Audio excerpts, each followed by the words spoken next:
नमस्कार दोस्तों, कैसे आप सभी। स्वागत है आप सभी का बिहार के सबसे विश्वसनीय प्लेटफॉर्म फिजिक्स विद माही में। कैसे आप लोग कमेंट कीजिए।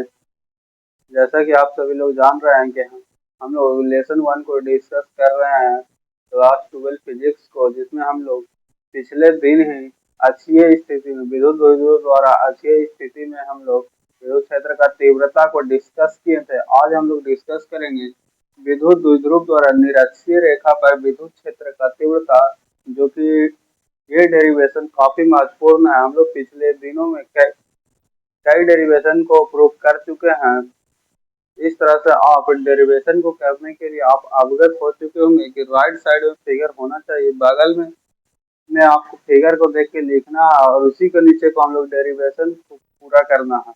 आज हम लोग समय को बर्बाद न करते हुए हम लोग सबसे पहले फिगर बनाएंगे। बोल रहा है विद्युत द्विध्रुव द्वारा, तो सबसे पहले हम लोग विद्युत द्विध्रुव लेंगे। कैसे लेंगे? विद्युत द्विध्रुव, दो गो विद्युत द्विध्रुव लिए जिसका बीच का दूरी को हम लोग 2l मानेंगे। आप लोग को बताए थे कि विद्युत द्विध्रुव में बीच को दूरी को 2l लेना है। इसी के मध्य बिंदु से निरक्षीय स्थिति में, किस स्थिति में? निरक्षीय स्थिति में बिंदु P लेना है। निरक्षीय स्थिति में बिंदु P लेना है जिस पर इकाई धनावेश होगा। कैसे होगा? इकाई धनावेश। इसी बिंदु पे हम लोग को विद्युत क्षेत्र का तीव्रता निकाल देंगे। इस द्विध्रुव के द्वारा इस बिंदु पर अगर हम लोग विद्युत क्षेत्र का तीव्रता को निकाल देंगे तो विद्युत क्षेत्र का तीव्रता निकल जाएगा। सबसे पहले इसको r दूरी पर रखते हैं। मान लीजिए अगर ये बिंदु O है, पूरा अगर ये 2l है तो दोनों बराबर है, तो l और l हो जाएगा। इस दोनों को मिला देंगे डेरिवेशन को पूरा करने के लिए।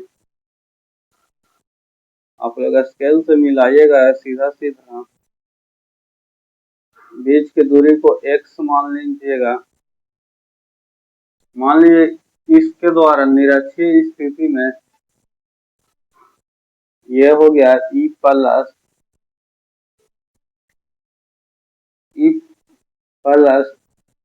और इधर हो जाएगा एक रेखा जो कोण थीटा के साथ जुड़ा रहेगा। इधर हो जाएगा E माइनस, दो हम लोग विद्युत क्षेत्र का तीव्रता लिए निरक्षीय स्थिति में E प्लस और E माइनस। सबसे पहले हम लोग फिजिक्स में पढ़े थे कि कोई भी काम अगर तिरछा होता है तो उसको हम लोग कंपोनेंट तोड़ेंगे। इसका कंपोनेंट तोड़ेंगे,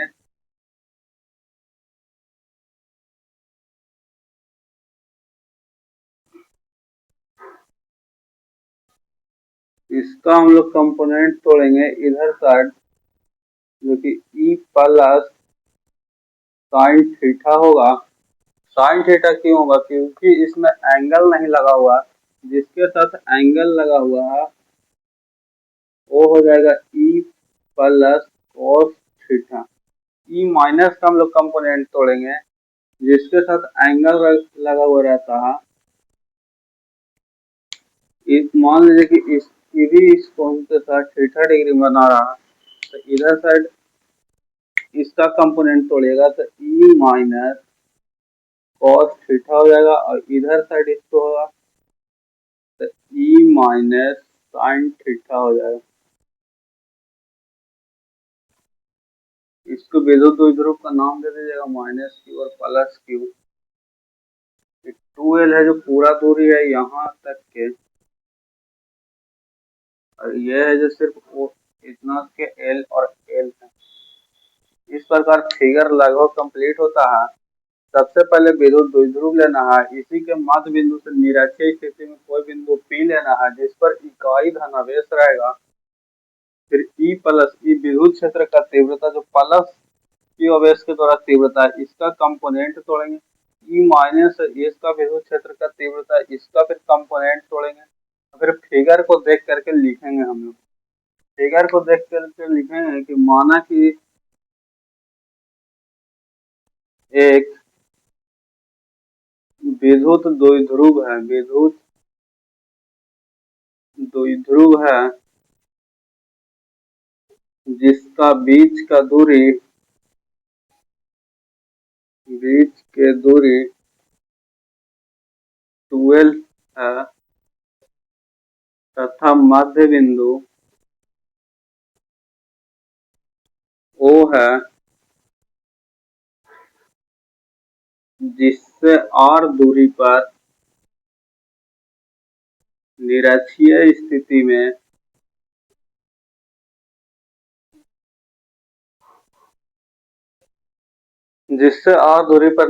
स्थिति में बिंदु P है, जिस पर इकाई धनावेश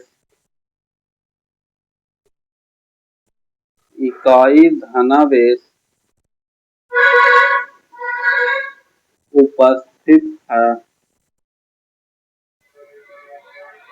अगर आप इतना लिख देते हैं फिर लास्ट में लिख दीजिएगा जैसा कि चित्र में दिखाया गया है। सबसे पहले हम लोग फिगर को बनाएंगे। फिगर को बना करके लिखेंगे कि माना गया एक द्विध्रुव है जिसका बीच का दूरी 2l तथा मध्य बिंदु O है, जिससे R दूरी पर निरक्षीय स्थिति में बिंदु P है। बिंदु O से निरक्षीय स्थिति में R दूरी पर बिंदु P है, जिस पर इकाई धनावेश उपस्थित है, जैसा कि चित्र में दिखाया गया है। फिर हम लोग एक बार लिखेंगे -q आवेश के द्वारा विद्युत क्षेत्र का तीव्रता। -q आवेश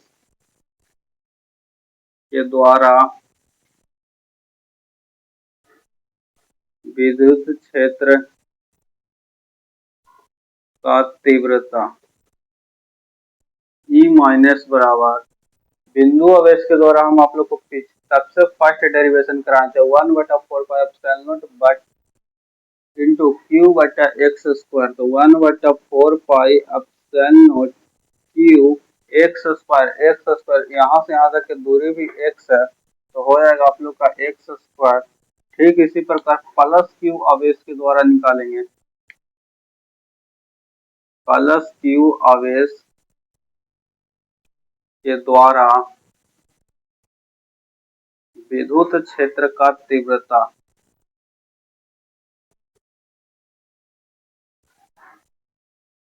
E प्लस बराबर 1/4 क्यू बटा एक्स स्क्वायर हो जाएगा, क्योंकि इससे भी दूरी उतना ही है x और क्यू बटा एक्स स्क्वायर यहाँ तक हो जाएगा। तो इसके बाद हम लोग परिणामी निकालेंगे, परिणामी विद्युत क्षेत्र का तीव्रता।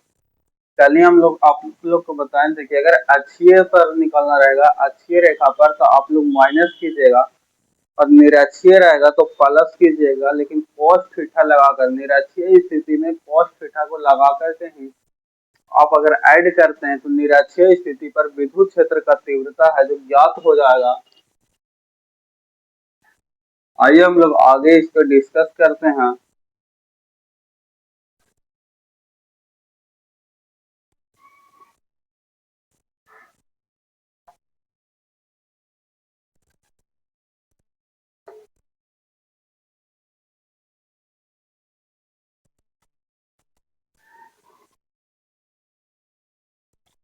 आप लोगों को इसका एक अच्छा सा हैंड राइटिंग में आप लोगों को पीडीएफ नोट्स मिलेगा व्हाट्सएप चैनल पर, जिसका लिंक डिस्क्रिप्शन बॉक्स में है। एक बार जरूर विजिट कीजिएगा। वहाँ पे आप लोगों को हैंड रिटन नोट्स दिया जाता है। लिखेंगे परिणामी। परिणामी के मतलब ये होता है कुल, मतलब परिणामी विद्युत क्षेत्र का तीव्रता या कुल विद्युत क्षेत्र का तीव्रता। E बराबर E plus cos theta plus E minus cos theta हो जाएगा। 1/4 क्यू बटा X square cos theta plus 1/4 Q बटा X square cos theta. E plus का मान कितना आया था 1/4 क्यू बटा एक्स स्क्वायर। इसको ले आके यहाँ पे रखेंगे ई माइनस के जगह पे ये लगाएंगे और कॉस थीटा का कॉस थीटा। निरक्षीय स्थिति में आप याद रखेगा कि कॉस थीटा लगा करके ही हम लोग ऐड करते हैं। अब यहाँ पे देखिए सेम सेम टर्म दो बार है तो इसको दो गुना हो जाएगा 1/4 पाई एप्सिलॉन नॉट क्यू बटा X square cos theta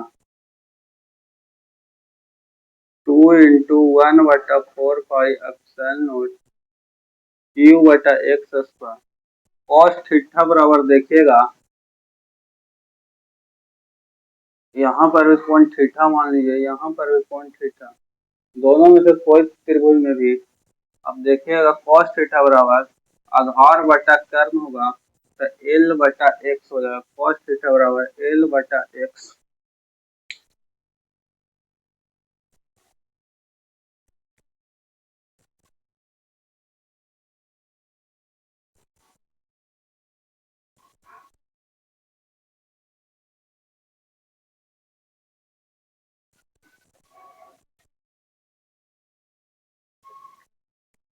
cos theta बराबर एल बटा एक्स हो जाएगा 2 इंटू इसको लिखे 1/4 पाई एप्सिलॉन नॉट क्यू को क्यू, 2 को इसके साथ लिखेंगे एल के साथ तो क्यू इंटू 12 हो जाएगा x square into x Q हो जाएगा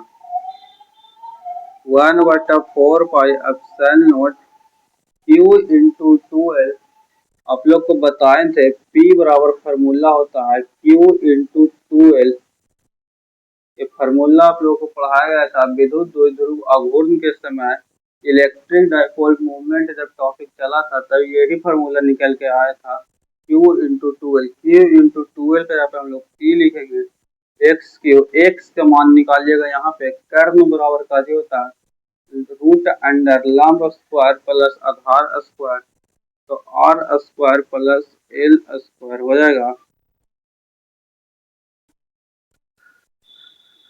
root under R square plus L square के होल थ्री। अगर आप इसको चाहेगा तो ऐसे भी लिख सकते हैं 1/4 पाई एप्सिलॉन नॉट पी बटा R square plus L square के होल 3/2। यह आप लोग को आ गया विद्युत क्षेत्र का तीव्रता निरक्षीय स्थिति में, जो कि काफी महत्वपूर्ण है। लेकिन आपको ऑप्शन में ये देखने को नहीं मिलेगा, इसका एक केस होता है, इसका एक केस होता है जो आप यहाँ पे देखिए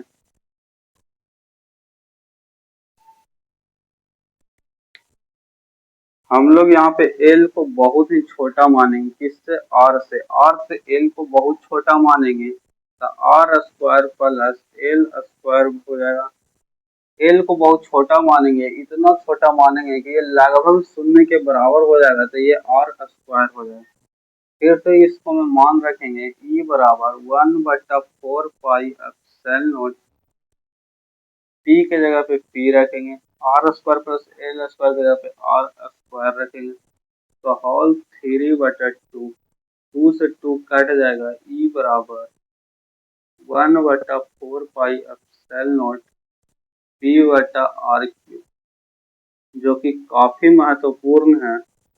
आपको एग्जाम में ऑब्जेक्टिव में आवेगा कि विद्युत द्विध्रुव द्वारा निरक्षीय रेखा पर विद्युत क्षेत्र का तीव्रता बताइए तो आप बताइएगा 1/4 पाई एप्सिलॉन नॉट पी बटा आर क्यू, जो कि काफी महत्वपूर्ण है।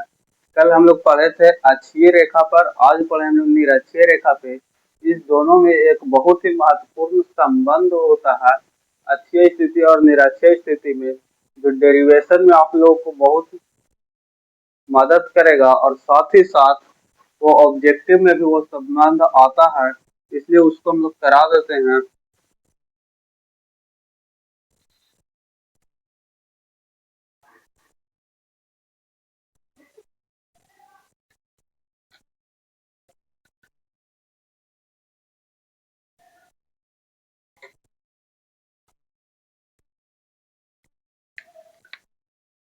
ये अक्षीय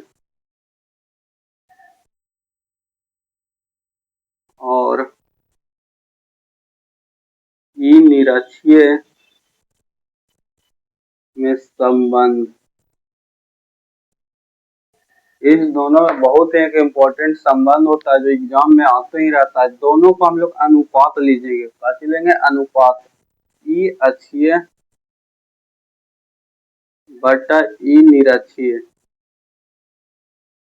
इसका जो अनुपात निकल करके आएगा ये काफी महत्वपूर्ण है।